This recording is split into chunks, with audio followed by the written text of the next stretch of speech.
Usual. I haven't been doing a lot more with it. No, yeah, for sure. Are we live? We are live.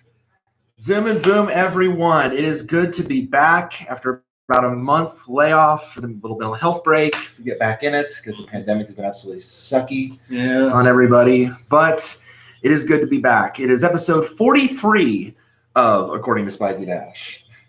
And about, let's say about 20 for me. Yeah, about 20 for you. You've done about half. By Yes. the way, Yeah. you haven't seen me in a few days yet. No, I haven't. You did.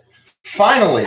It was time for you. Mine is growing back. Like after I shave mine, mine's growing back. Smart Style in Lafayette. Oh, okay. So they reopened. Yes. Okay. They've been open for a minute. Okay. Well, hopefully today they're holding a city council meeting right now tonight. You saw. So we'll see if we get officially into stage 2 tonight. Dear Christ. Right. All right. So loaded show, a lot of topics to discuss and share, a lot of things to talk about. Before we get into the meat and potatoes of the topics, I want to start with, yes, Joshua, it has been a while. Good to see you again. First got the chat up. So I want to start out with a shout out and a quote unquote shameless plug because I have to. So shout out first. Skiggles, who is one of the vendors. I got this in the mail today. Okay. So this is the OC badge that she designed for me. So Really? Check this out. Yeah. So got this at Pony Fest online. Yeah, she does custom OC badges. Okay.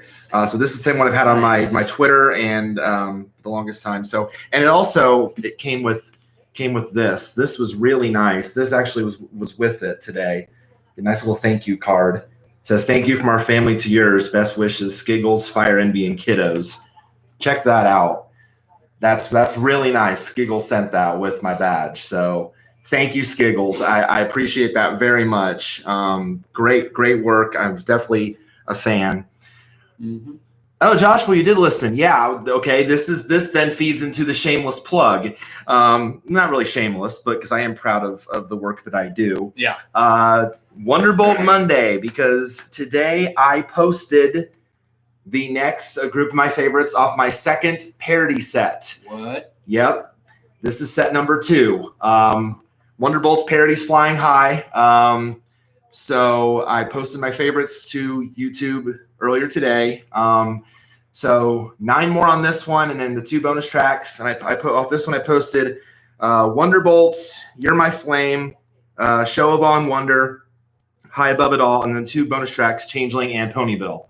And that's what you did? Yes. Yeah, this is my second set. So remember I did the Student 6 set first. Yeah. And now there's the Wonderbolt set. Really? Yeah. So this is my second. So that's parodies of Wonderbolts? This is the Wonderbolt set. Yes. Yep. So check those out. I will have to let you hear this at some point too. Yeah. And actually what was cool when I did that was actually I actually did a little more research. I did like tips on how to make the song sound better. Because I use Audacity when I do my recording. Okay. And you can actually edit the tracks in there as well. And you can make them sound more studio quality. Yeah. A little bit of like echo. Yeah. And there's also this thing called what's called a hard limiter. So it levels the track across the board. So there's no highs and lows. It levels it across the board. Makes it sound more smooth. So those are up now. So make sure you check those out. And tell me what you think. I was impressed with the feedback I got from the first set. I actually got a decent amount of views on the ones I posted from the first set. So I got good feedback. Oh, thank you, Joshua. Yeah. Changeling. That one actually has a really good backstory. That's a parody of Imagine by John Lennon. It's a bonus track. That one has a great backstory because how I came up with that is like someone had referenced on Twitter like how adorable Ocellus is as a character, and Devin Dalton, the voice actress, responded to it. And then it just came to my mind. I'm like, imagine the perspective told from the Changelings. And then I just thought, okay, take Imagine, and the lyrics just flowed out. And I think I thought of that like when I was working at Walmart, like one day, just thought like it just came to me because I think Imagine was playing on Walmart radio. Yeah. And it's like, oh, this could be perfect. So So my inspiration like really is cool on some of those songs, but so make sure to check those out. All right, now we will dive into the major topics. So the cup of topics is back because this is a loaded show. Oh boy. Yeah. You draw? Yeah, I just draw them out, and that way it's random. That way it's more fun. Let's see what we got first. Indiana Beach is alive. Yes. I was looking at your topic board over here. He's got a topic board on the floor. Yeah. So Indiana Beach. So last ATSD, as you all know. Oh, you want to? we spent the first pretty much hour and a half of the last ATSD, which was like a long time ago, reminiscing on Indiana Beach because we thought that it was gone forever. Well. Nope. Because of the support of the community, because of the rallies, because of White County pretty much ponying up $3 million to anybody who wanted to buy the park, it is back. It will be coming back. It was bought by Gene Staples. He is an entrepreneur out of I believe, the Chicago area, and his has a son, and they it's like kind of like an amusement park, like aficionado, I guess is the term I want to use. Yeah. He's very much into the nostalgic parks, and it sounds like he has a really good plan for what he's going to do with the park going forward. He's going to put it back to essentially the way it was when the Spatmans owned it, from what I'm hearing. I wonder what he's going to do with the Sky Room. I want to know what he's that is a good question. Because when the Spatmans owned it, it was a high-end restaurant. Then yes, it was. Morgan took it, Apex took it, and turned it more into a picnic cotton. Yes, yeah. I think that I agree. Yeah, I agree. It needs to be back the way it was. There's plenty of other restaurants there that are like that. Yeah. And so that needs to go back the way it was. I mean, a lot of it needs to go back to the way it was, but which I think Gene will do. Now granted, I think I still read that he's like, I don't know if there's still going to be obviously like a general admission price. There's still going to be like the season passes, and I wonder if he'll bring like POP back. I wonder if he'll bring that back. We're still thinking about getting season passes because even though it's going to open the end of June, June 26th. Yeah. Sarah and I were talking about it. Yeah, so you might know Sarah because the unboxing videos. Yes, but even though it's going to open late, so to speak, we still talked about it, and we could still make season passes worth it. Sometimes she gets off at like noon, 2, whatever. So, right. Yeah. Well, and question this then. Did you buy ones for 2020 already? Negative. Okay. Because Gene is going to honor the 2020 passes that were already sold when Apex owned it. He is going to honor those, which is nice. So I'm glad that he is doing that because a lot of people ups on you, dude. Yes, a lot of people were wondering and getting frustrated with Apex as to why they weren't responding for their requests for refunds and what have you for those passes. So kudos to Gene for want to meet this guy now just on that. Sure, because there's a lot of uncertainty surrounding that. So definitely kudos there. I'm also then curious. Like it makes you wonder, because we don't know as the public, what stuff has already sold at auction, and what's still there. Everything that Apex owned, every ride was going to be sold. So they took out the steel hull. Because I know they took out the 0G. Well, 0G I knew was going to go because Gene has said that. I don't know if you read the interview that he did with News and Review. Negative. Okay, you need to read that interview because that basically outlines everything he has for the park. It very much outlines his whole plan. One thing that struck me in there was that he does not want temporary rides. So 0G was probably going to go regardless because that's a temporary structure. What is it? Yes, it is. That ride can be moved. Yeah. Okay. So any ride that could be moved, he did not want. He wants permanent stuff. So pretty much all the rides could be moved. The swing. Well, I know I'm not. Yeah, but I'm not. But I'm not saying anything that's already permanently built into the land itself is gonna stay. Yeah. But by new 0G was probably gonna go because it's not a permanent structure. They took away my steel hull ditch. Did they for real? Yeah. Wow. I wonder where it got moved to. California. Oh, did it? Did it move to California? Okay. Well, California will enjoy that one. Yeah. But no, I enjoyed that one. Oh, I know you did. You're the ride guy, but but yes. I hope none of the good games at all, because I know some of the games got sold too. So we just don't know which ones. So I'm wondering what's going to be left. But I sold my boom ball and clackers. Oh yeah, I hope not either. Believe me, or Fascination. No, Fascination was its own building. Oh, that's true. Yeah, so it should stay. And it's rare, so it was built. Yeah, so it should stay. But no, I'm really looking forward to what he's going to do with it. Now the June 26th thing, I think that's more or less like a VIP event. Yeah. Because so you have to get you can buy a brick. They're doing a brick program, which I think is also very cool. You can get this brick. I don't know where the bricks are going to go, but you can get a 3-name brick and for a certain amount of price. Yeah. It's pretty pricey, and then you can. I think it's nuts. Yeah, kind of nuts, but they got to get support and fundage back somehow. But so yeah, they're going to have that, and and as long as there's no setbacks in the Back to Indiana program, the Back on Track program, June 26th will be the opening date. So I hope so. Yeah, I hope so too. Yeah, I do, because this is taking it's taking a toll in a myriad of ways. So, but too dang long. Yeah, for sure. Let's see. I think the guy that did I'm trying to think what else. I think the guy that did the petition, there's doing the rallies, Dustin Sprunger. I think he posted like a celebration day or something like that shortly before the park reopens. So to celebrate. So, Gene, you better make that $3 million incentive pay off. That's all I gotta say. If the county's giving you $3 million to get the park reopened, you better make it. And even though we live in Logansport now, I guess I can list the town. Even though we live in Logansport now, we will be there. Oh yeah, for sure. Yeah, it's not a long drive for us. No, it's not. So no, we can certainly make that happen. I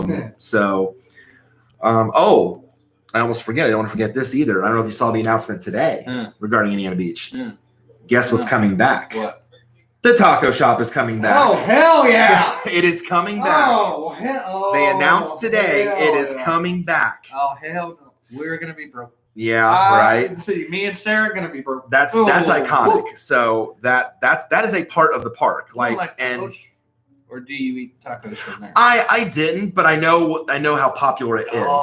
So it was iconic. Yeah. So yeah. It needed to come back. You might like a walking taco. It's okay. Tacos. Do you like the corn chips? Yeah. Fritos corn? Yeah. It's the taco stuff. Okay. In a bag of corn chips, and you eat it with a fork. Oh. Okay. It's freaking good. Okay. Yeah. Yeah. And I still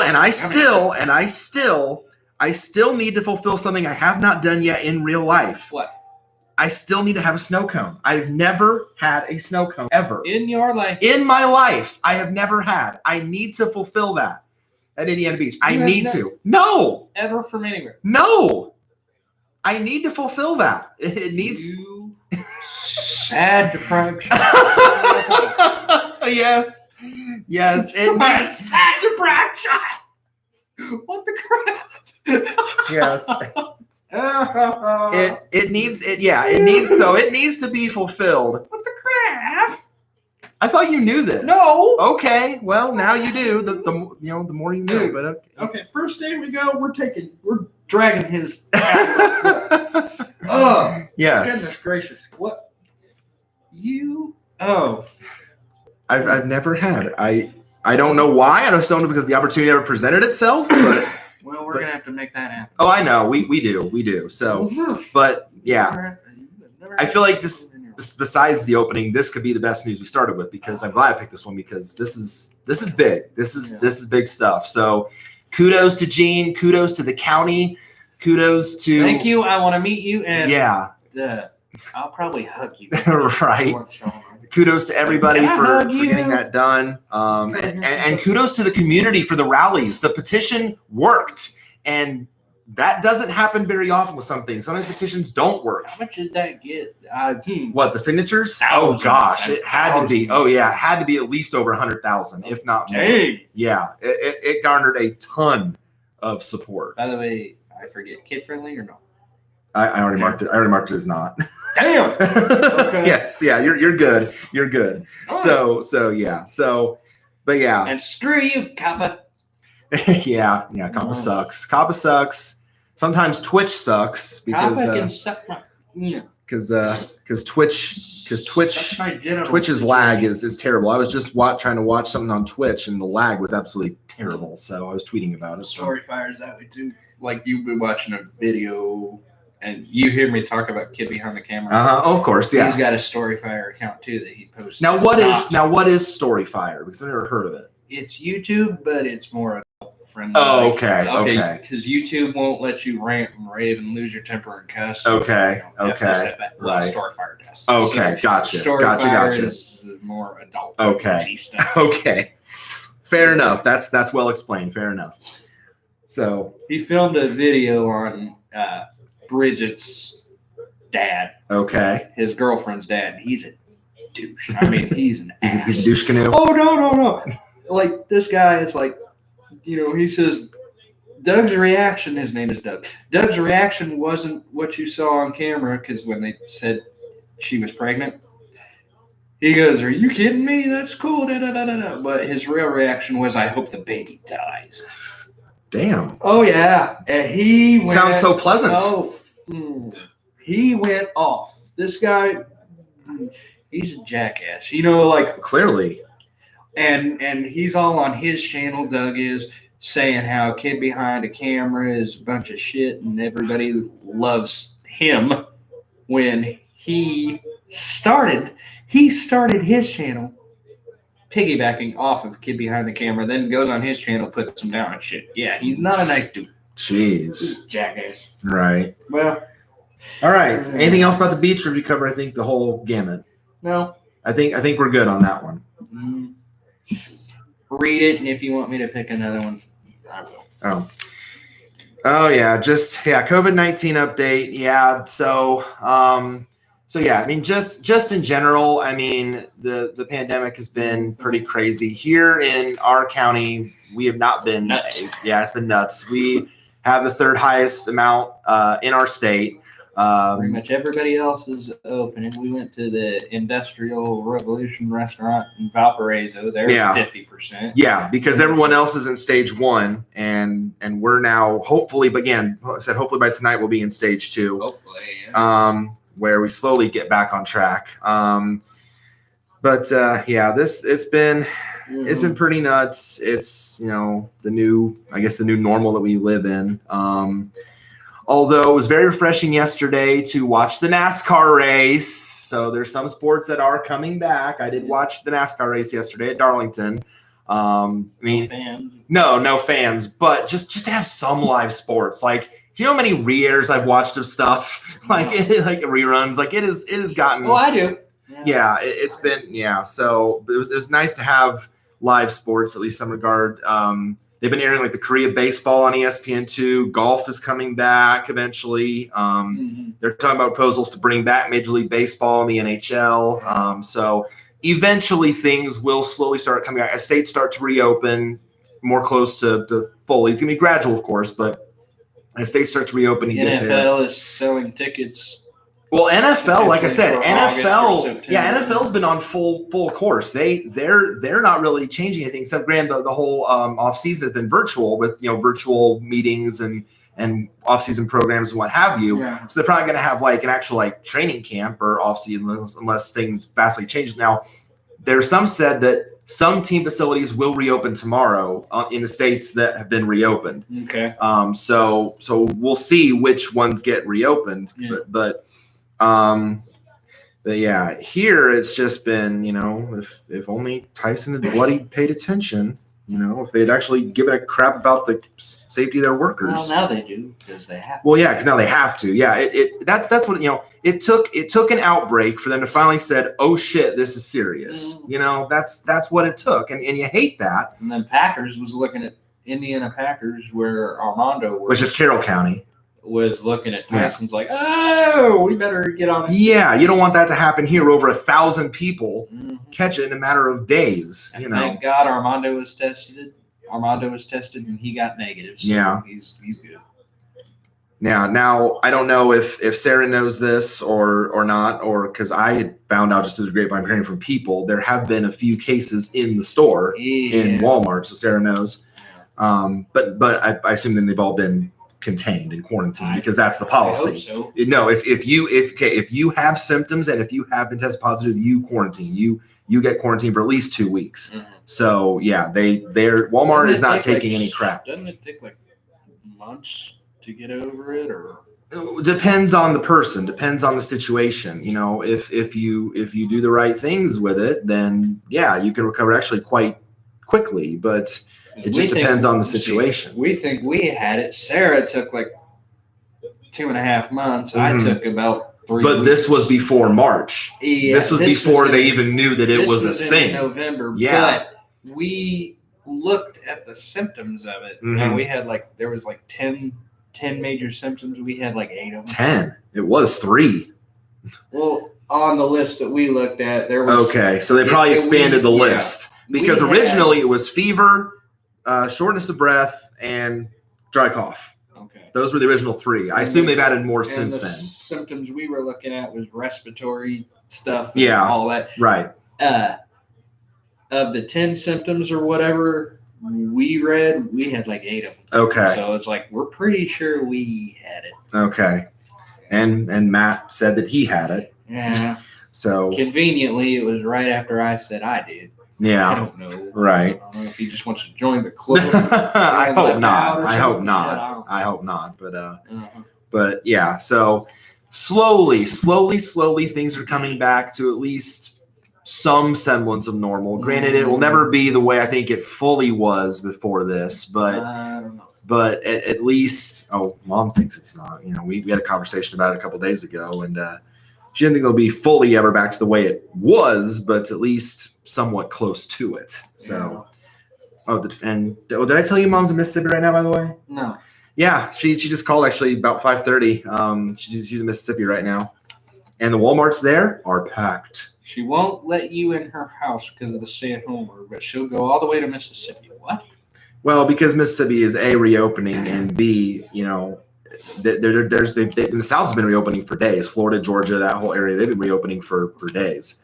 And when is she planning to go down there? Probably when she retires. Here in a couple of years, she retires. Yeah. So they're down there. She actually, I love my mother. She actually called, because my mother, with technology, my mother is sometimes could be a bit behind, but she actually said, "Hey, I'm calling you from my car." I'm like, "Okay, how?" She's like, "Oh, I just figured out the Bluetooth on this thing. I had a Bluetooth to my phone." No. I love my mother. So she just now figured out. She was all excited about it. I'm like, "Oh, good to hear." Yeah, good to hear. And she said, "I assume you already have it in your car." I said, "Yes, Mom, I know how to work the Bluetooth in my car."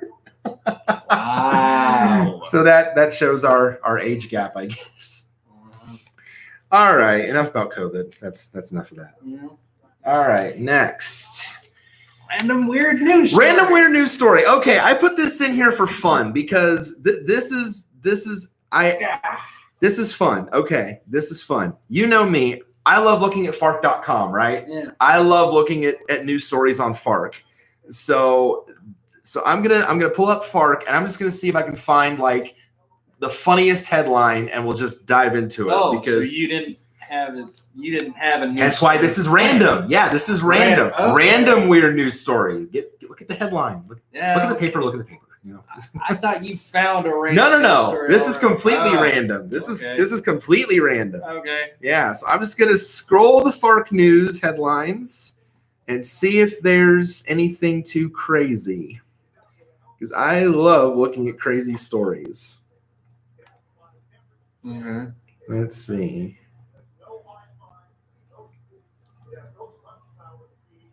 Okay. Where's the headlines at? Oh, they're right here. Damn. Huh. Okay. This is nuts. This is in Nashville. Okay. Okay, this gets my attention. This is in Nashville. Okay.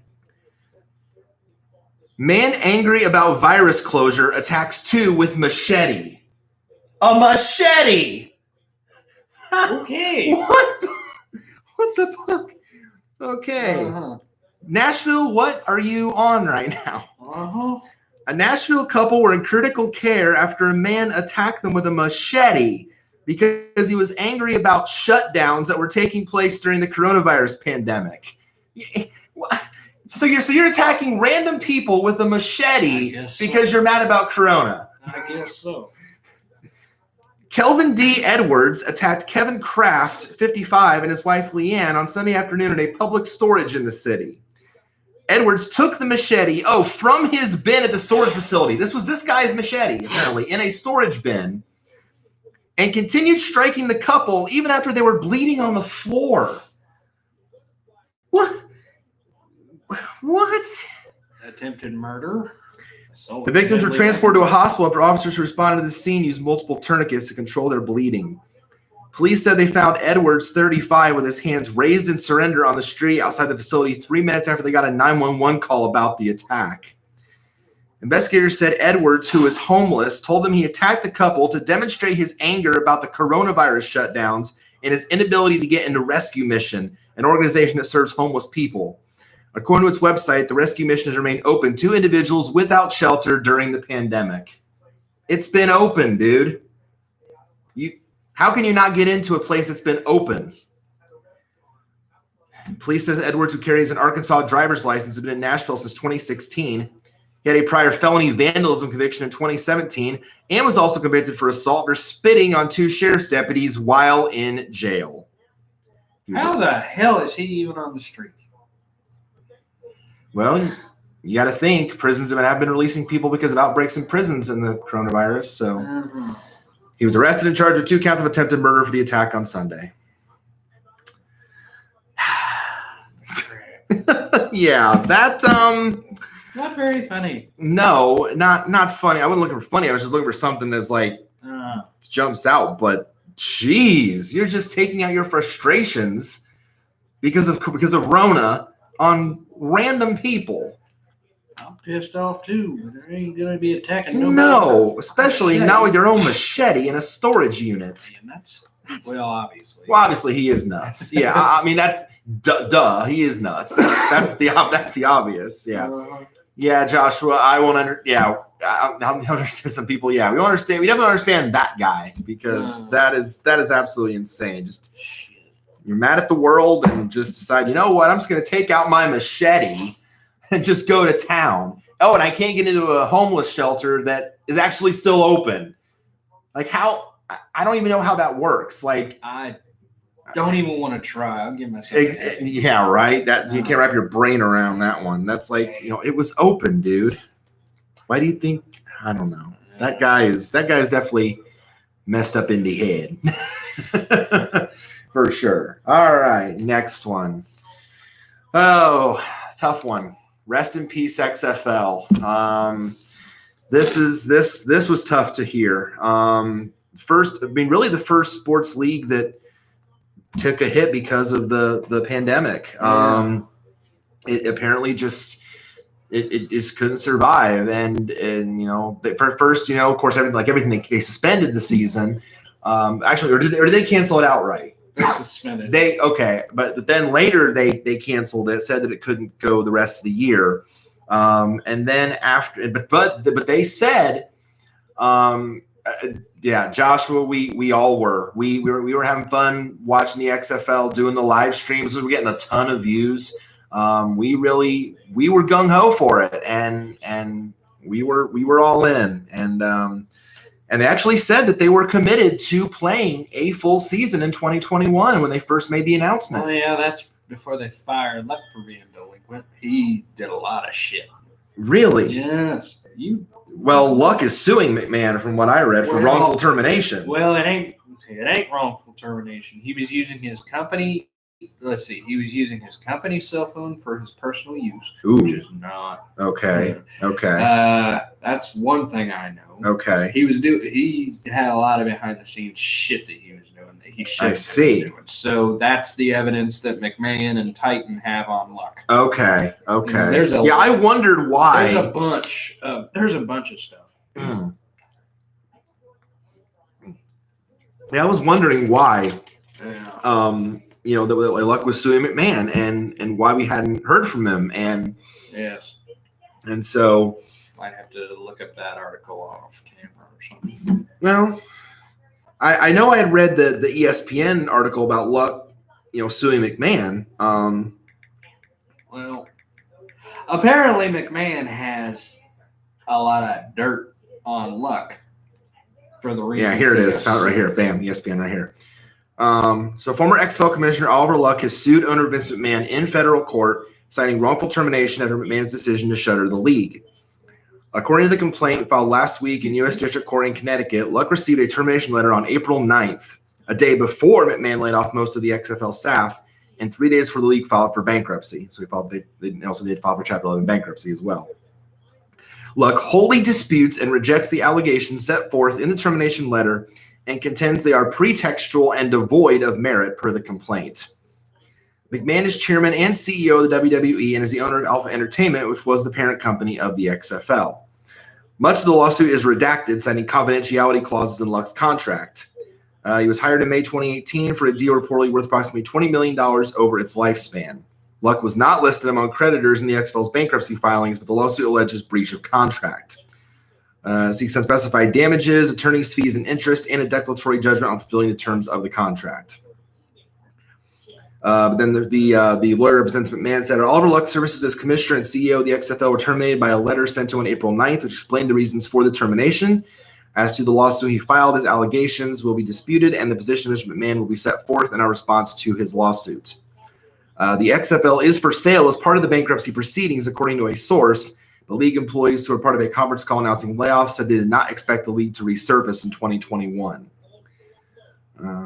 Okay, so what the article doesn't say is it doesn't say the reasons why or what you referenced. I thought it was in that article for some reason.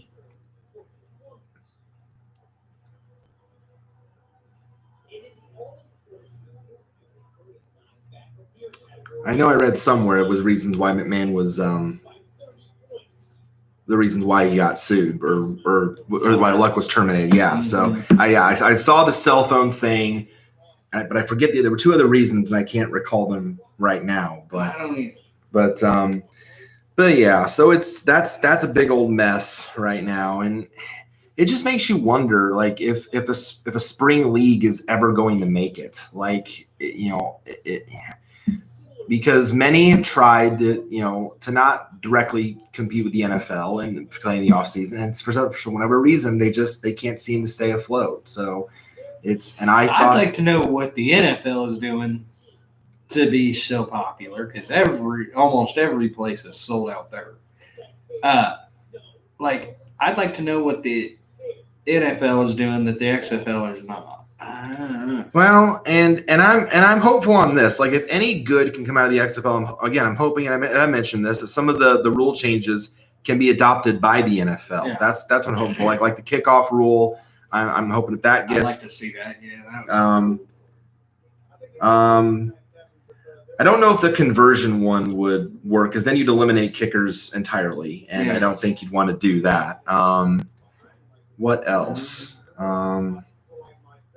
Can't really think of anything else. I mean, the access was cool, like the sideline access and the booth access with the replay official. Yeah. I'd like to see that in the NFL too. I would for us to see their thought process on reviewing calls. I would like to see that in the NFL too. I really would. Comeback period. That was pretty the comeback period. Yeah, I wasn't a big fan of that because it's like, why need it when, especially in games that were blowouts? Like, why need it? That was kind of like, maybe only it meant that if a game was like close, but like, I don't know.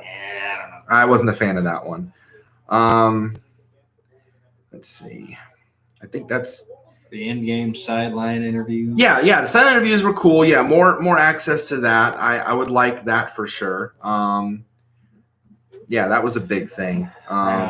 So another good thing, though, another nice thing, though, is that like some of the players actually did get signed by NFL teams. So that was good, especially the two really good quarterbacks. PJ Walker from the Roughnecks, he got signed, I think, by Kansas City, I want to say. And then another one, I think, got signed by Carolina, I think. So. And who's the Washington defender we were watching? Oh, the DC defender? Yeah. Jameer Thurman. Yeah, I Thurman. think he got signed somewhere. Did he again? I think. That's interesting because I haven't seen that. And I would think Matt would have told me about that. Because you know how Matt's in the know with the ISU people. So I would think if he knew something, would have told me. But okay, well, if he did, good for him. But I haven't seen that yet. So yeah. I guess we're not getting our jerseys. I doubt it. Have you asked for a refund? How is that? How are they going to refund the money? Yeah, to be honest, I don't know how to go about it. Like I was this close to filing a complaint with the Better Business Bureau. Like I was this close. Like I thought about it, but then I thought they're already too much in a legal wrangling with money already. It's like, I don't know, is it worth it? So I don't know. But chalk it up as a loss. I probably will. I don't know if it's worth it. I mean, yeah, it was $200+, but that might be a drop in the bucket to what all their legal wranglings are going through right now. So I guess just get NFL custom jerseys. They won't fuck up. I already have plenty. I don't. I know you don't. I have a ton. But yeah, we will miss you. We will miss you immensely. I will miss the Seattle Dragons. I know you'll miss the Vipers. We will miss you. We had a ton of fun watching you week after week, and another spring league bites the dust. Unfortunately, I don't know if one is ever going to stick. I don't know. Yeah. I feel like maybe that was like the last hurrah. Yeah. That might have been the last, because who else is going to try now? After seeing all these leagues falter, who's going to maybe step up to the plate and try to give it a shot? So the XFL is, unless somebody does buy it in the bankruptcy sale and decides to start it up again, but I don't know. We'll see. We'll see in due time. Yeah. Next. Ponyfest Online, and I'll bring up some others too. I'll bring up BabsCon Online too, because just online conventions in general.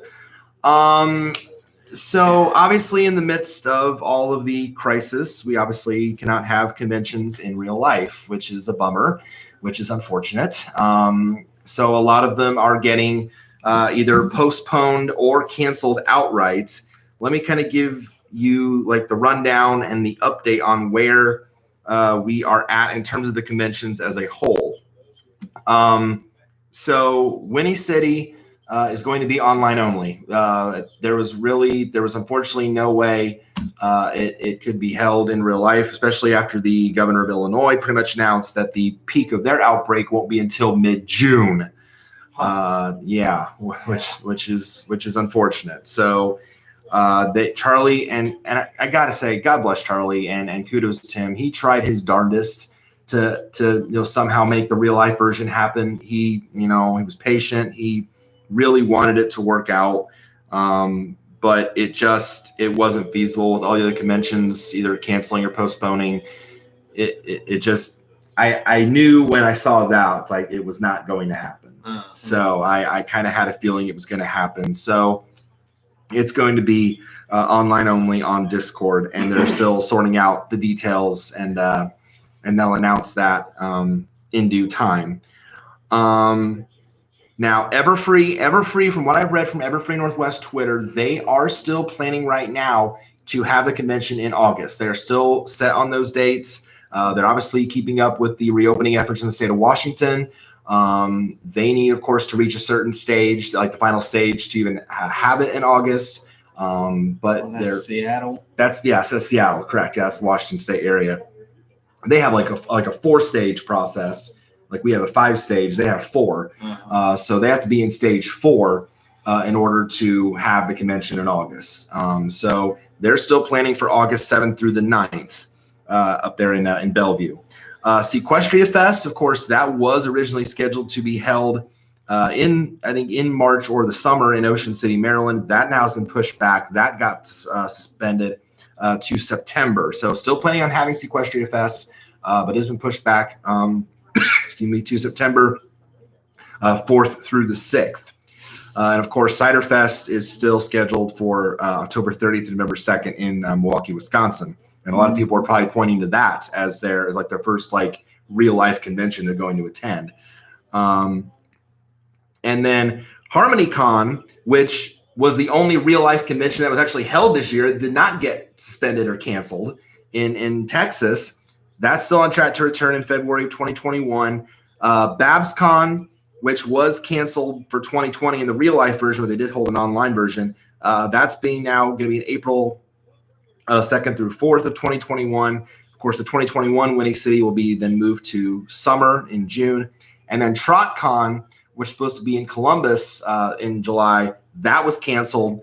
Don't know if they're going to have an online con yet, but they'll be back in 2021, July 16th through the 18th. But in the meantime, these online conventions that have come up have been really fun. I've been to a couple. I went to the second Pony Fest Online that was back in April, and then also went to BabsCon Online just last week or so, and really fun. And you know what? Now, is that all free? Yes. You just have to have a Discord account. Okay. You just got to have a Discord account, and it's all on Discord. So Discord is kind of like a big bunch of servers where people can gather together in one area, and then there's certain subsections. So for example, Pony Fest Online or BabsCon, here's the where this panel is, or here's the vendor hall, or here's the certain stages like the main events or what have you. So you just go, and then they also have the websites that show the streams of the different panels or the different concerts. Now I've been seeing a lot of the concerts that have been during these conventions, and they've been really entertaining. Because I'm a big pony music fan. I've been listening to a ton of pony music to keep myself sane during the quarantine period. It's helped very, very much. And of course, writing my parodies and posting them. So I got to give kudos to all these performers: Forest Rain, Prince Whatever, Luck Rock, Bolt, Super Pony. Who else? So Melody Brony, One Gallon from the Wonderbolts. They were all in either on BabsCon or in Pony Fest, and did a great job. So kudos to them. Kudos just to all these. And there's been other online conventions too. They're popping up. Midair Pony Fair was one. There's a couple others popping up. I think there is a list on Equestria Daily of the online conventions. So if you want to view those and see what the dates are, check that out on equestriadaily.com.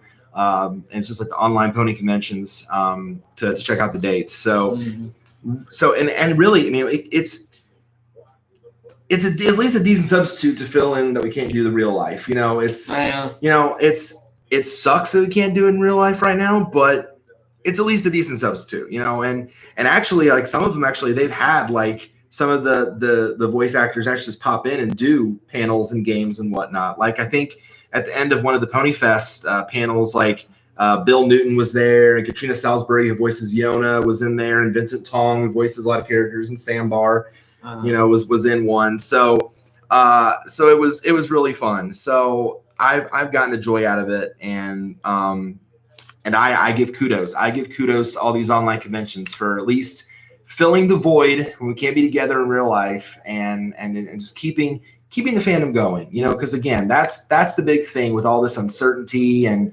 when's Pony Life going to happen, and when's the Gen 5 going to happen, and when the movie and yada yada. You got to have something to fill the void, and I think in the meantime, I think these are definitely doing the job. And then Charlie says, "Oh no, that's 19's not going to be the last con." Yeah, I was happy that he says 2021 is going to happen regardless. Well, yeah, he said he didn't want it to go out like this, and nor should any convention go out like this. it brings up a question though. How are we going to get our merch from the unicorn badges if we can't? That is a good question, and I don't know if that's something you could ask Charlie personally, or if they give us the option to roll everything over to 2021, if we'll just get it then. I don't know. That's because they don't know yet if they're gonna keep the same theme, if they're just gonna roll it over, or if they're gonna do something brand new. We don't know that yet. There's a lot of unanswered questions. He did give you your glass a year.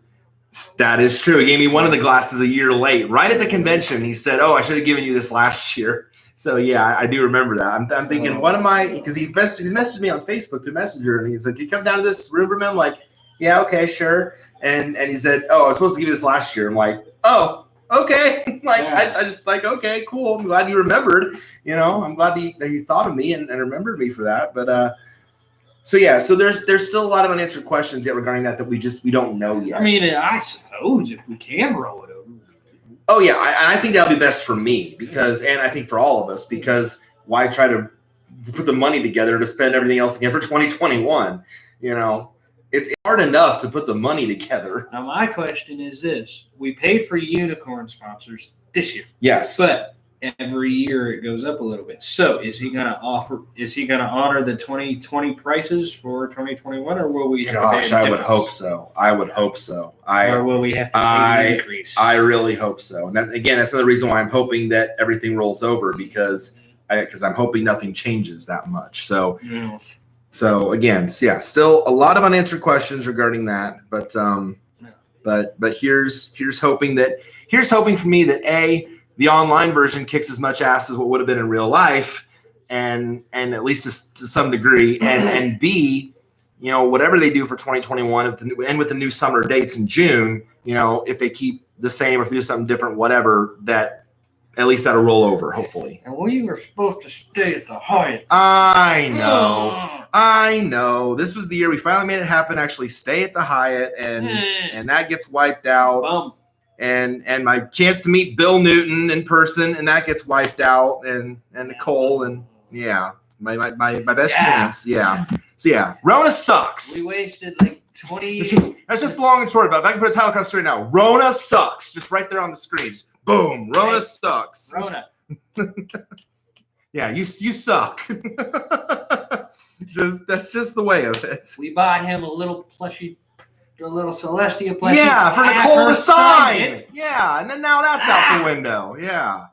Yeah. So everything got flipped upside down. This was the year that Boomer and Blue were getting inducted to the mascot hall. That's going to get canceled, I guarantee it. You've heard of Help Me Rhonda? Yes, of course. Your own. Fuck your own. There's a parody. I sang Help Me Rhonda karaoke when I was young. Remember? Did I tell you that story? Fuck you, Rona. Yeah, get the hell out of here. There you go. That's great.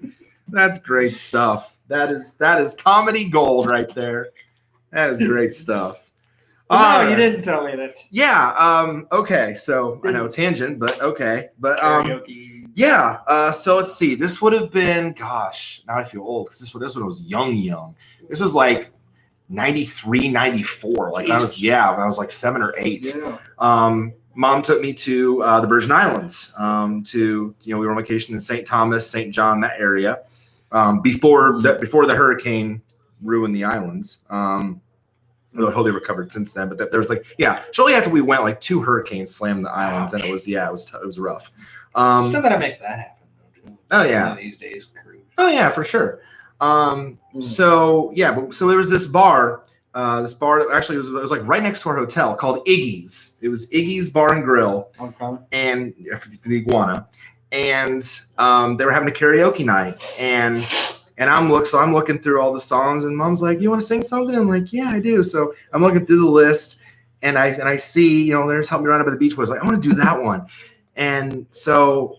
I tell the guys running it, and I'm doing it, and I go up on stage. And of course, now when I was young, I had terrible stage fright. Like I was petrified. Like I'm shaking. I'm trying to get the words out. I know. Yeah, but so the guy actually had, my mom's telling the guy, "Can you please stay up there with him to make sure he's not freaking out or what have you?" So the guy actually stayed up there, help me out through the song. And I don't know if my mom still has it, but there's like a VHS tape of me actually singing that song with the guy on stage. Yeah. Like, and I don't know if she still has it or not, but it's you know, for those who don't know what a VHS tape is, it's this long cassette tape that used to go in this thing called a VCR. Well, yeah. Yeah. But anyway, but yeah. This don't make you feel old. Yeah. You know them calendars at the gas stations have? Oh yeah. Now the cutoff for 21 is 1999. Right? Yeah, I feel old yet? Jesus. 1999 it is. Right.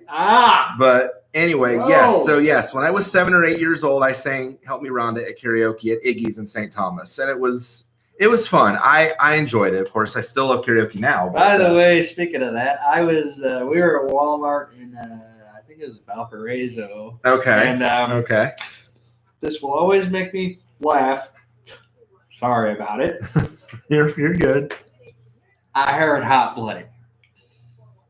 Hot Blooded. Oh yeah, the one that I did. Yes. Yeah, the one that I did at I will never forget this. Yeah. He's in his Spyro costume. It was a Halloween. It was a Halloween party at where was it down the street? Yeah. Yes. Yep. He's in his Spyro costume from Help Me Out. Spyro the Dragon. Yep. Is it? This is Spyro series. Spyro? It's the game, the video game. Oh yeah. Yes. He's in his Spyro costume, decked out. Yep. And he does Hot Blooded. Speaking of that, I got to tell you. Okay. Have you heard the people of Walmart? I've heard of people of Walmart. Yes. These are the people of Walmart. You cannot be a worker at Walmart without hearing about people of Walmart. Okay. There's a whole song. You know, the people. There's of Walmart. a song. Yes. Okay, I've heard of the website People of Walmart. Yes. I've not heard of the song. Dude, I kid you not. I should have taken a picture. I wanted to so bad, but I kind of didn't want to embarrass the guy anymore. Okay. But then again, how much more embarrassing can you get if you do this? Okay. There was a dude in a cloth Tyrannosaurus Rex costume, full. Oh, those dinosaur ones those people wear sometimes? Okay, yeah. Full Tyrannosaurus I know what you're talking Rex about. costume, Yeah, I know what you're talking about. all you could see was his feet. I'm walking to Smart Style for my appointment. Guy's walking past me this way, and I hear him turn to his wife. What the fuck was that? Wow. Wow. I'm like, yeah, I know, dude. Okay. I should have taken a picture of it. You should have. You totally should have. There's actually 2 songs called "The People at Walmart." Okay. It's like, these are the people at Walmart, and one is like Skid Row, and like they just list like Stormtrooper, Skid Row. Okay. Yeah, you're gonna have to look that up. Is that a parody of "We Didn't Start the Fire"? No. Well, the way you're seeing it sounds like "We Didn't Start the Fire" by Billy Joel. No. But okay. But no, Matthew. Sarah's best friend. Sarah's Matthew. Okay. Not our Matt. Sarah's No. Matt. Okay. Yeah. He showed it to us, and this was my reaction. Yeah. Oh my goodness. But they're hilarious. Okay. Yeah. No, I have heard of the website, believe me, of people at Walmart. So and there's some crazy people that come through Walmart, believe me. Yeah, you But, search "People of Walmart" song. Okay. Yeah, I'll have to look into that. Yeah, for sure. I will. I think it's part 1 and part 2. I will look into that definitely. But anyways, that's yeah, good stuff. and I'm like, dude, and I'm following this guy in his T-Rex dinosaur costume, like "People of Walmart." Yeah. I swear. Yeah, I agree. That could be on. So that 3. reminded you of me being in full costume of Spyro singing "Hot Blooded." No, and then hearing the song reminded me of that.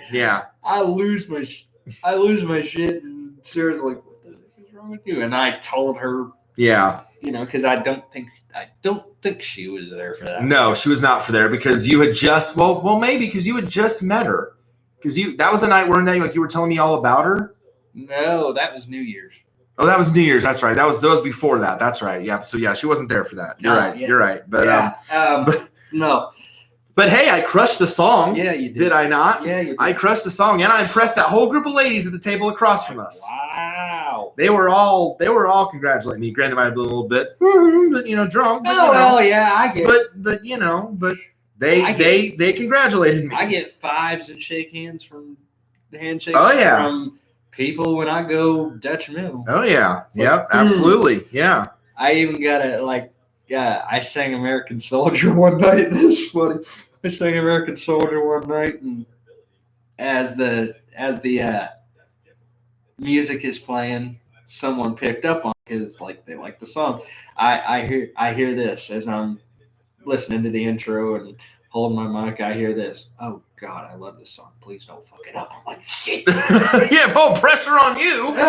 Okay. Let's just say my ass cheeks tightened. No pressure now, Yeah, right. Clenched butt. Okay, no pressure, Yeah. Instant asshole clench. Right, pucker.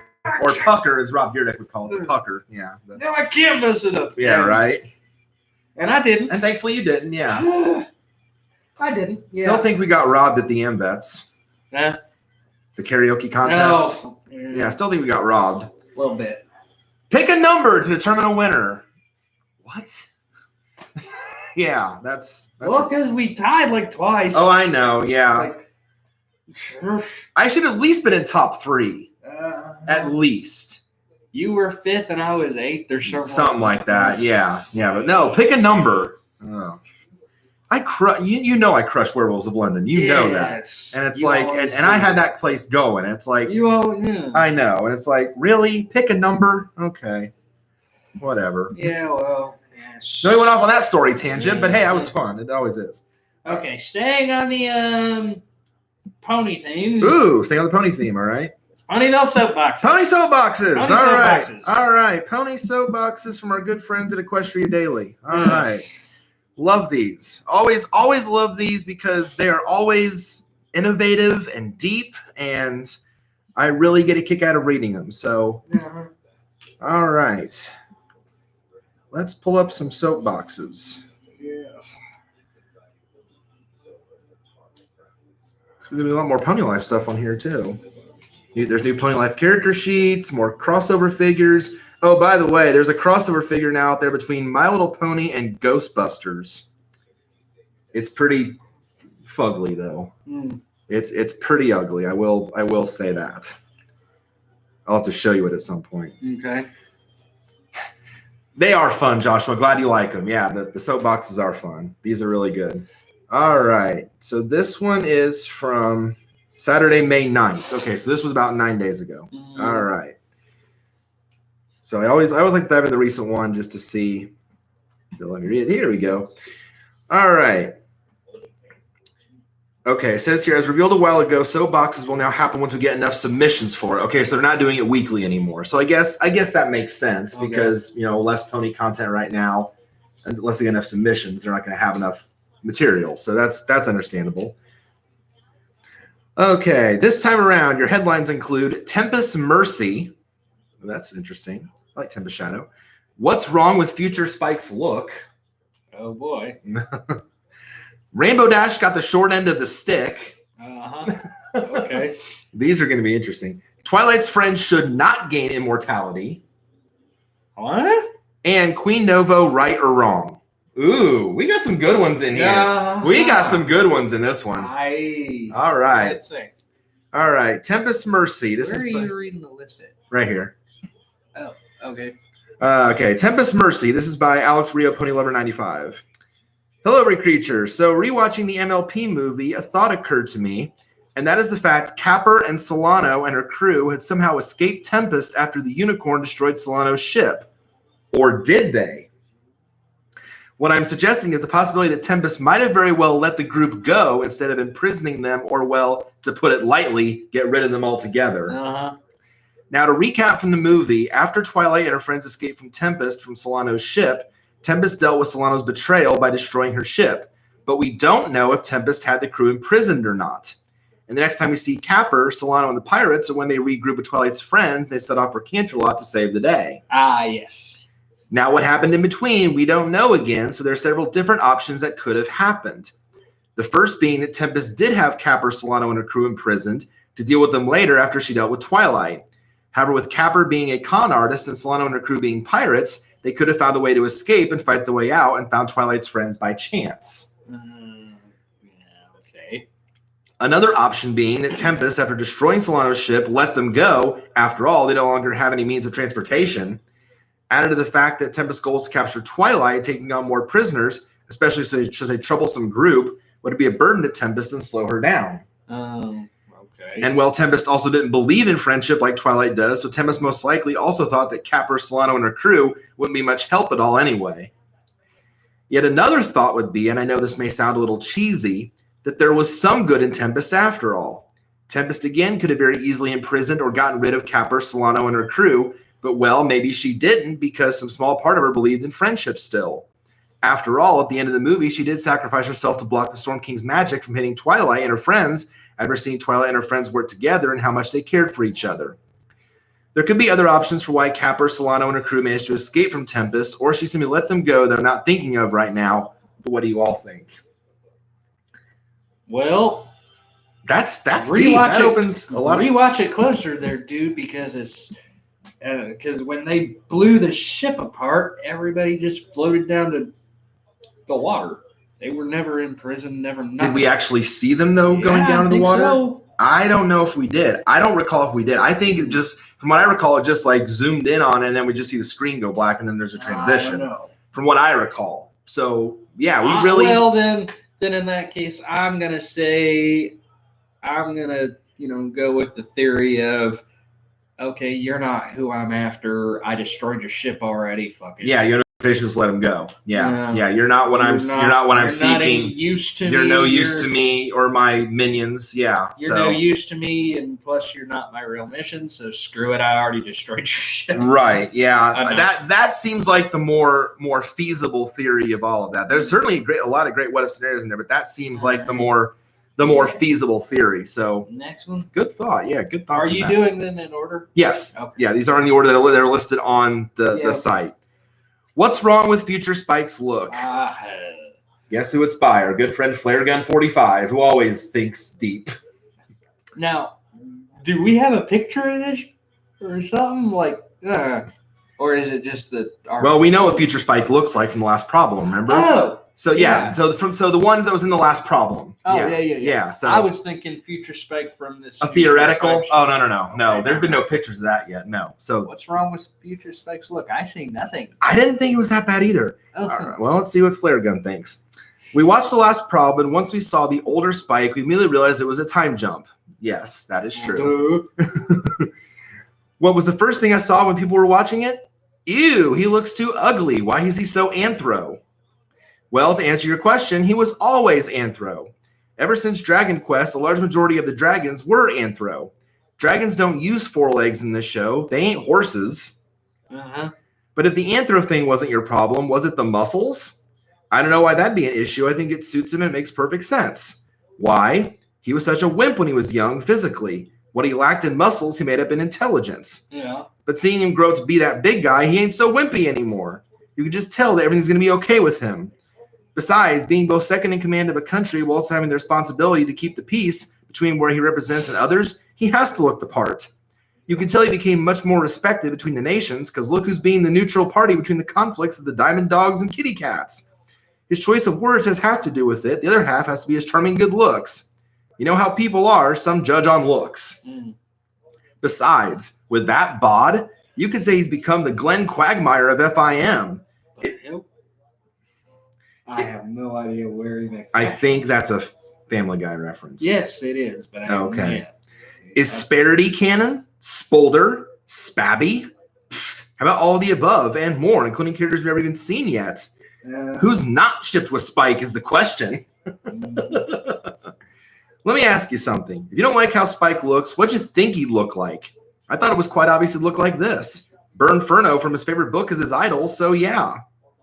So I think Flare Gun here is taking offense to people that didn't like Spike's look. Like he's being more he or she's defending, It's less of like him asking what's wrong. Yeah, it's defending what's wrong with it. Yeah, what's wrong with it? Yeah, it's defending the look. So going after the ones that don't like. Do you remember his the episode where Spike grows up because of the greed on his birthday? Secret of My Excess. Yes. Yep. He looked kind of. He did kind of looked like that. Kind of before he became the big, huge version. Yeah, the slow version. Yeah, that might have been a callback. It might have been. I agree.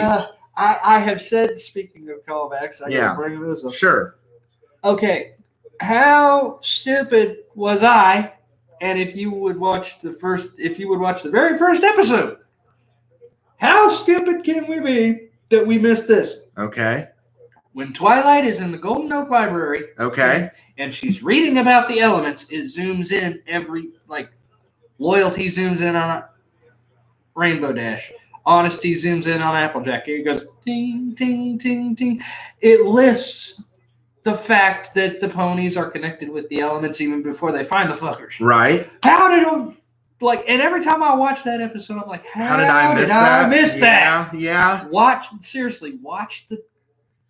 the first episode again, and you'll see them they pan as she's reading the elements. Right. It pans to each one of them as the elements are read. It's like, okay, how dumb are we? Ugh. But no, I think that to tie that into what we're talking about, I think the future Spike of Last Problem was in fact a callback to Secret Success. Yeah, because he looked like that. Right. Yeah. No, and I had no issue with his look at all. I thought it was fine. I had no problem with it. I really didn't have a problem with any of their looks in that episode. So no, I liked how Twilight looked a lot more. Well, I'm like Celestia, but I think that was maybe kind of a given because I think people thought that was probably going to happen anyway. So it made sense for her to look like Celestia. Of Equestria. Yes. Yeah. Yep. Absolutely. Yep. Yeah. So I wasn't. I didn't have really a problem with any of their looks. I was. Yeah. Yeah. The one that I always think though is like, and people still think this, like, is Luster Dawn Starlight and Sunburst's daughter? And honestly, I mean, it's close, but cutie mark, and it's close, but honestly, a lot of people don't think so, and I think even Big Jim came out and said, no, there's no connection. It's just she's just her own character. So Big Jim confirmed that there isn't. So, but you always just can't think about it. So. Joshua thinks look fine to me too. Yeah, so I feel fine to a lot of people. So, but good on the person to defend it. Absolutely, I agree with that. Spabby, best ship name. Yes, yeah. Spolder. Yeah, I wanted Spike and Smolder to be related somehow. Like that was on my wish list. Like I really hoped that there'd be a twist, like the two would be related. That's what I wanted. But no, Smolder's brother had to be Garble. Asshole. Ugh. Rainbow Dash got the short end of the stick. Oh, here you go. Oh, I don't think so, especially if Big Mac and Sugar Bill's kid is still so young. Okay, that makes sense. Yeah. That's a good point, Joshua. That's a good point. All right, Rainbow Dash got the short end of the stick. Big Mac and Sugar Bill have a kid. Yes, you didn't see that at the end of Last Problem either? No. Yes. Oh, yeah, they had a kid. Yeah. Guess I have to rewatch those. Okay. Netflix still doesn't have season 9 up? No. That's crazy. I don't know. That's crazy. Yeah. Anyway. All right. How did Rainbow Dash get the short end of the stick? By Indiana. First of all, I want to clarify this is not a hate post on RD. Well, thank you for that. It's not exactly about her, but about her elements, the element of loyalty. If AJ would have been the element of loyalty instead, I would have been talking about her in the same way. So what's wrong with loyalty? A few things, but first I also have to clarify that in many situations it's still a valuable trait to have. Being loyal to friends and family is very admirable and desirable, but not all the time. What I'm getting at is that this particular element has a fatal flaw built in it that makes people do the wrong thing, unlike any of the other elements have taken too literally. The flaw of tribalism or blind allegiance to someone's cause. Okay. Remember when RD said she would always be loyal to the princesses? Well, that is nice and all, but what if the princess suddenly became a warlord? What if this particular war was going on and on exactly because the undying loyalty for the leaders of both sides and their subjects? For anyone who doesn't remember the show, I was talking about one particular bad future from the season 5 finale where Celestia was at war with King Sombra. RD was right down smack in the middle of it with a broken wing, which was replaced by a metal one. In the face of all the political bullshit that led to one wrong decision after another, she keeps it up with her loyalty to the princess and the war cause. RD herself could have stopped the war if she spoke against her own element, both to her allies and her opponents on the battlefield. The next example of loyalty going horribly wrong is in the very same episode where we see RD again with the military creepy-looking outfit, loyally serving none other than the dictator herself. RD is once again true to her element, and yet she's supposedly very wrong in keeping that loyalty for a ruler that supposedly causes a lot of pain and suffering and fear. Or is it the case that Nightmare Moon was a nice princess, but she never showed it? Yeah, sure, and Hitler never did anything wrong. Oh. Speaking of, his war went on for so long exactly because this element instilled in his troops. This is also true for most armed conflicts, but in his case, it was particularly effective given what they were doing in their spare time. Maybe we should start calling it loyalty, the element of blind stupidity and sometimes evil. Okay, first of all, fuck you, because it is a hate on Rainbow Dash. Second of all, that was to show, a retrospective of what if the Sonic Rainbow would have never happened, right? AKA the 5 would have never met. Right. That's just a retrospective, right. asshole. Right. It's not her being blinded by the loyalty. It's basically them responding to the life of what could have happened. Right. It is a hate on Rainbow Dash. Fuck you, shut your mouth. Right. I'm getting that. Are you? Yeah. Sometimes people find themselves in abusive relationships of all kinds. If you can't do anything about it to change the other party, the answer in those cases is not more loyalty. It is saying, duck this shit, I'm out. Interesting there that you censor the F word and not the S word in that. I'm just saying. The subject is far more complicated than this, but unfortunately I can't go on for 30 pages. Well, thank God you can't. because that one is awful. Uh-huh. That is... Watch the season 5. Yeah, rewatch that episode. Rewatch that shit because seriously, I don't think you have a clue. No, you don't. Yeah. Twilight's friends should not gain immortality. This is by a shy brony. Not too long ago, I saw a picture of Fluttershy in the future. The artist said in the description of the picture that they had removed the bags under Fluttershy's eyes because Fluttershy is immortal. Personally, I've never believed that Twilight's friends are immortal. I believe that only Twilight should be immortal or at least have a much longer lifespan. Allow me to explain. I think everyone kind of agrees with this narrative, actually. Because she's a princess. They live for thousands and thousands and thousands of years. Right. For starters, I think there's far more story potential for Twilight if Twilight's friends were to live natural lives. Ruling Equestria should not be easy. Immortality should be a curse for the rulers of Equestria to bear only. If Twilight's friends were to become immortal somehow, then Twilight's life becomes way too simple. Look at Celestia, for example. I'm sure Celestia had friends throughout her 1,000 years of rule, but we don't see any of them alive in FIM. Imagine how sad it would be to see Twilight going on with her royal duties years after her friends have all passed away. It's terrible, but it also means if Twilight does find a way to remove her immortality, it'll be a joyous occasion, a release from a terrible curse, not a day to weep for Twilight's passing. Who has the right to determine who gets immortality in the first place? If immortality can be handed out freely, why should only a select few gain immortality while the rest of the equestrians die of old age? This leads to my second and more important point to make. I don't believe Twilight's friends want immortality at all, even if it was offered freely. Think about it. Do you truly believe that Rarity wants to watch Sweetie Belle grow old and die? What about Rainbow and Scootaloo? Applejack surely wouldn't want to watch Big Mac and Sugar Belle's son grow old and die, while Applejack still goes on living in a youthful state, right? Pinkie has it the worst. She has her own family now. How would she feel watching her own children die around her? This is the problem of immortality I mentioned above. Man, I'm really going to have to watch those last couple episodes. If you give someone immortality, you may as well at the very least give it to their families as well, or else what's the point? If you can't give immortality to everyone, then you're better off carrying the burden yourself, not burdening others. Yeah. Yes, Twilight will be sad when her friends die, but would Twilight rather watch her friends live normal lives? Or would she selfishly burden them with everlasting life, watching as they grow more and more miserable as the ones they love die around them? If you ask me, I think Twilight would choose the former and deal with the grief herself. Mm-hmm. That's a fair point. That's a fair point. And like I said, I think most of the fandom would probably agree with that. Yeah. And I've seen that narrative again everywhere that Twilight's friend should not be immortal and Twilight's just have it because of the position that she's in. Yeah. But then that begs the question. Since Spike is technically a royal assistant, does that make him immortal too? I have no idea. That poses an interesting question. Someone on EQD get on now. That's an interesting question. Then does that make Spike immortal too? No, because he's not a princess. He's not. Oh, okay. He's an assistant. But he's not a ruler. Okay. I'd say that. Okay. That probably makes sense. The Luna and Celestia are basically immortal because they were actual princesses. Do you remember in Shadowplay they remember Cadence and Cadence? Here's the thing. We can't forget Cadence. Here's the question. Cadence, the forgotten princess. Here's the question, begging to differ on that. Okay.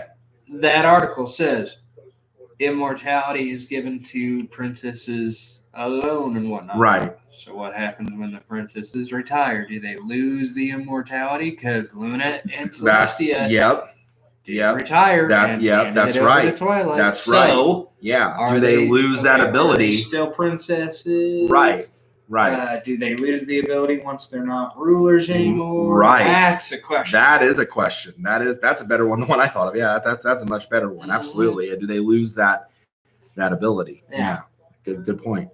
All right. Finally, Queen Novo, right or wrong by Toad 256. Okay. Was Queen Novo justified with her decision of not helping Equestria? Of course, you know who Queen Novo is. Yes. Just the hippogriff queen in the movie. Yep. A lot of movie questions in this one. I'm going to take a look. In the movie, Celestia and Novo were assumed allies since when the Storm King invaded, she tasked Luna to go to the Queen of Hippogriffs before her, and Luna gets stoned and Twilight takes up the role. Oh, yeah, I do remember that line. Yeah. Once Twilight got there, she learned that the Hippogriffs also got invaded by the Storm King. The interaction between the two was Twilight asking for her help, Novo refusing, some chance of convincing fails, and Novo kicks Twilight and her friends out. If the situation was Equestria and the Hippogriff Queendom are allies, then Queen Novo would be right in her response because Equestria never sent help to their allies when they were being invaded. Yeah. But what if Equestria and the Hippogriffs were not allies of equal footing? What if the Hippogriffs was a vassal kingdom of Equestria? Being a vassal means that they have to support Equestria, and Equestria doesn't have to send aid to them. It'd be a wrong thing to do, but it could happen. It could explain why Equestria built a railroad and train station to their kingdom. It's for their security. Anyway, what do you think? Well, was that the whole article? That was it. Yeah. That was okay. brief, first of all, watch the movie again, Dick. Because Novo was going to help Equestria until she figured out that Twilight only wanted the orb. The pearl. The pearl. That is the only reason Novo did not help. Right. Equestria. Right. She was going to. That's until right. the alarm buzzed off. Yeah. So, dumbass, watch the movie again, you douche. Yeah. I feel like sometimes some of these people really do their homework before making opinions. No. Not that they don't have the right to do their opinions. They do. That's what the soapbox is for. But like, do a little bit of research. Be informed. Yeah. Do a little bit of research before you post. At least a little bit. Yeah. At least she was gonna help them. She was. She was fully committed to helping them until Twilight wanted the pearl all for herself. Yeah, because Twilight decided, I don't need them. I'm gonna go for the glory myself. You know? Yeah. It was Twilight's fault, not Novo. Right. Yeah. Exactly. So I'm gonna say Queen Novo, right or wrong, neither. Yeah, because based on that, it's like, what? Yeah, exactly. You're way off here. Yeah, you're a little off base there. So interesting ones this week for sure. Definitely have always has us thinking and always has us contemplating. So, but some of those need to work on your research a little bit. Right. just saying. All right, we got a couple more left here. All right. I want to do that. Oh yes, Feats of Friendship. Yes. So if you don't know what Feats of Friendship is one of the MLP comic series. We do not have a little comic shop here in this little town of Logansport, Indiana. So I had to find other avenues to actually get this comic series. Essentially was a 3-issue comic series about the Student Six. So they kind of got their own little spin-off story, which I've always said they should have gotten their own spin-off series, but that's just me being a big fan of them. But no. So 3-issue comic series written by Ian Flynn, who has done many other comic series. Follow him on Twitter, check him out. And designed and drawn by Tony Fleeks, who has been at Winning City in the past. Very, very well known a graphic designer artist, I guess. Okay. Comic artist is how it's called. Yes, comic artist. So, you just started reading the comics, Joshua? Oh, cool. Well, yeah, and that was the first one you read. Awesome. Yeah, no, and it's really good. So essentially, Feats of Friendship, what it is. So, spoiler alert if you have not read it, but so the student 6 they're going to take part in this kind of like somewhat like Equestria games. Yeah. So they're taking part in this competition, and they have a new transfer student comes to Equestria named Swiftfoot, and she is now. We later find out that she is from this, I guess, forgotten tribe of Equestria, because you know the story that's in the show. There were 3 tribes of Equestria. Well, apparently there was a 4th that had been long forgotten, and they were kind of forgotten about. So Swiftfoot has actually come on a mission to essentially kind of go undercover, I guess, for her tribe, and take part in the games and kind of get close to one of the teams. And she ends up on the team with the student 6. And she is trying her darndest to create division and tension. And see, I haven't read that one. Okay. So yeah, because you looked at issue 1 and of it. So so she's trying to do all she can to do that, and eventually she ends up succeeding in that, and she does create this a lot of tension as the games are going on, and the students aren't doing very well, and it's definitely so she's kind of do what she was kind of set out to do, which is bitch. Yeah, she's the villain of the series, yes. Lovely. But over time, eventually that kind of backfires, because even as the students are going through all these issues, they eventually still come back together, and they still compete. They still, are looking out for each other. It's like, yeah, we have these struggles, but we come back together and we forgive each other and we move on. And even through all that, the student 6, and this is why they're so great, they said, we still want you as part of the team. We still want you to compete with us. We still, want, to be part of all this, even after all she did. And she's taken aback by that. She's stunned by that. And she's kind of like, is this what friendship actually is? Is this what it's all about? We were never offered this. Is this really what it's all about? And so they have in the last issue, they have the last event, and they do really well in it. And, they don't end up winning the competition. They come in second, but Swiftfoot, eventually even through all that she tried to do, she learns how important friendship and working together is. She learns it through all that, and says, no, I think my tribe and my kingdom has it all wrong. I don't think they realize how powerful friendship really is, and how strong it is, and how, they continue to work together even through any struggle. Like, it is that powerful. And I need to let my kingdom know that they've got the whole idea of it backwards. It can be successfully, put in action. And, and the student 6, they wanted Swiftfoot, up there on stage with them, to accept the medals and everything. But she's like, nope, I have my mission. I know what I'm going to do now. My mission now is to share this knowledge of my kingdom, share what I've learned, and take it back to home and let them know, hey, no, you've got it all wrong. You sent me on this mission to upend friendship and to show that it's all a sham, and that, they don't care. And of course, they don't care about friendship because of the way they treated us. But then in turn, she learns a lesson of, no, it actually can work. So I loved it. I love this series. I love the job they did on it. Tony, of course, does a great job with the designs. I love the way that the student 6 are drawn in it, and Ian Flynn just tells a great story. So kudos to the whole staff. I really, really enjoyed this. Let's see. Well, one thing I have to say is I'm surprised they used foot rather than hoof. Yeah, why not Swift Hoof? Yeah, it's weird they called her Swift Foot. That is kind of odd. Well, what was she? Was she a pony? Yeah, pony. Yeah. Actually, yeah, she's pony. She's pony.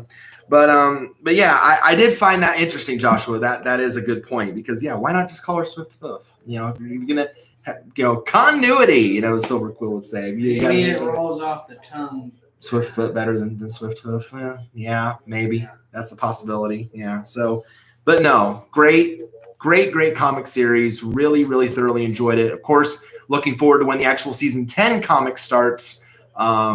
So hopefully we'll dive into that too, because I'm really looking forward. Was it just a 3-part? Yeah, Feats of Friendship was just a 3-issue thing. Yeah, just 3 issues. It was a little short story. Oh, you're talking the Friendship is Magic season 10. Yeah, the season 10 comic. Yes. Yeah, they're going to put it in comic form. Yes, of course, it was supposed to come out in April, and then Corona happened, and then it's getting pushed back to. How many series? Like how many issues is going to be? That's a good question. I don't think I've seen anything definitive on that. I don't know for certain. Okay. But they do intend to put it out sometime this year. We just don't know when yet, because like I said, it was supposed to be April, then Corona happened, and now we don't know.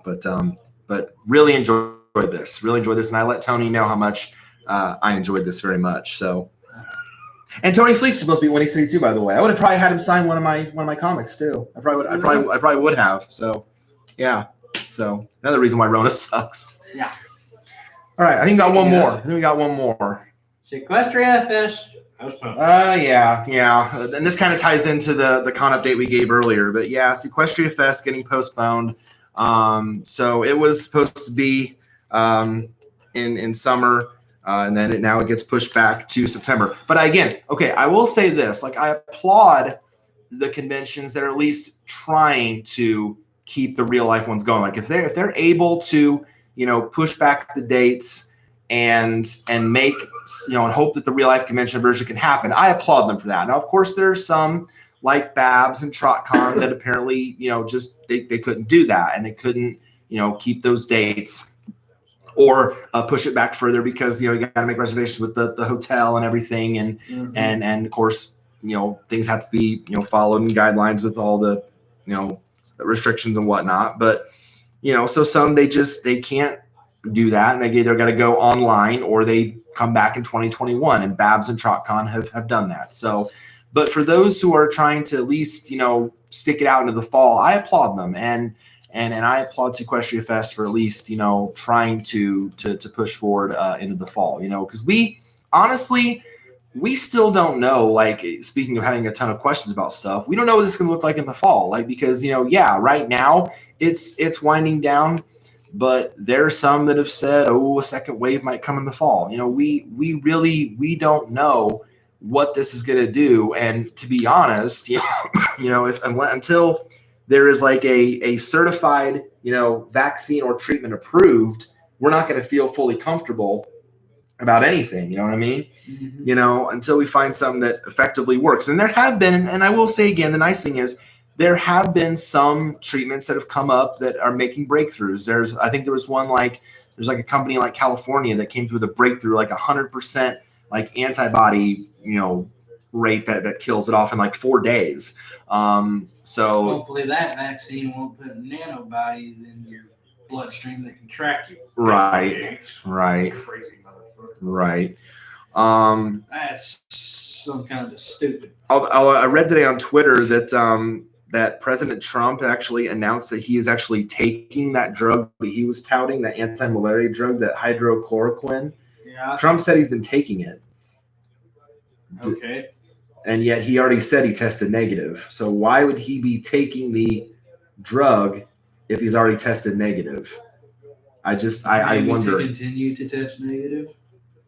I mean, if the drug is effective, because there are some that said about that drug that's actually it's doing more harm than good. Like some people actually died from taking the drug. So I don't know. I mean, if it works on him, great, more power to him. But I worry about the drawback of those that's killed, thinking there was an effective treatment. But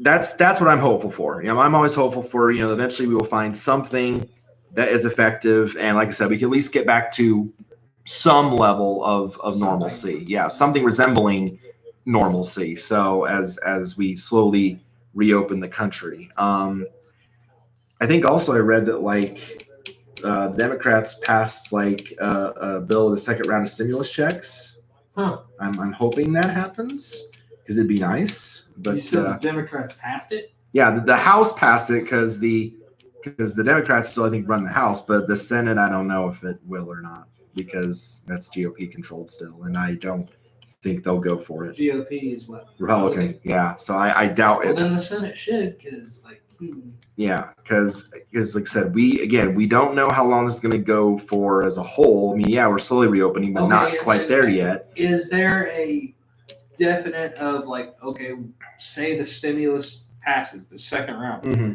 what's it going to get us now? I don't know. I think that was the one that said like I think it was like $2,000 a month, like per month until the crisis ends, which would be certainly nice. When is it going to end?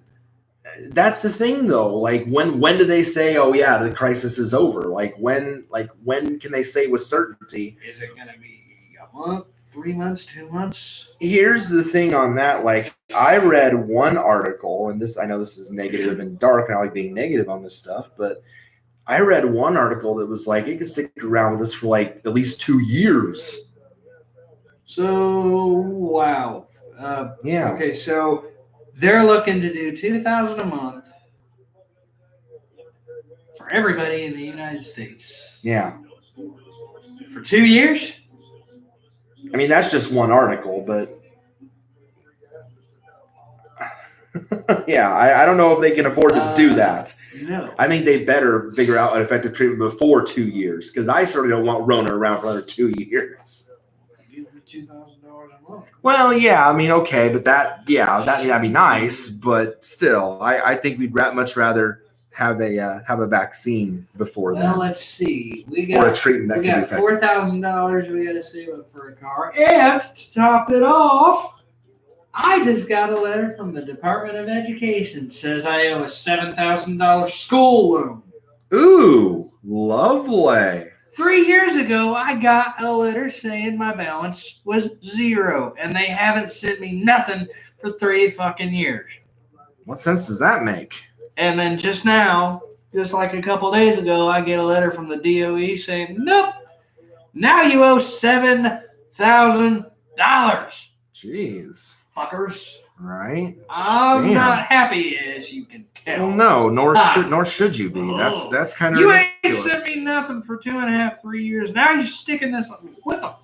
Right. Yeah, that definitely does not make sense. No. No. So I don't know what the hell. Yeah. What the hell? What the hey? A lot of things. Yeah. Incidentally, I don't have that letter from 3 years ago saying my balance is 0. So I don't know what the. Something happened. Well, you can't squeeze blood from a stone, so good fucking luck. Right. That's true. That is true. Or we just take the tax return. That is true. Anywho, yeah. That is a big ass truth. I at least applaud Sequestria Fest for at least trying to push forward to at least, have at least a target in the fall, see what happens, see how the economy in the states reopen up, and go from there. So kudos to them on that.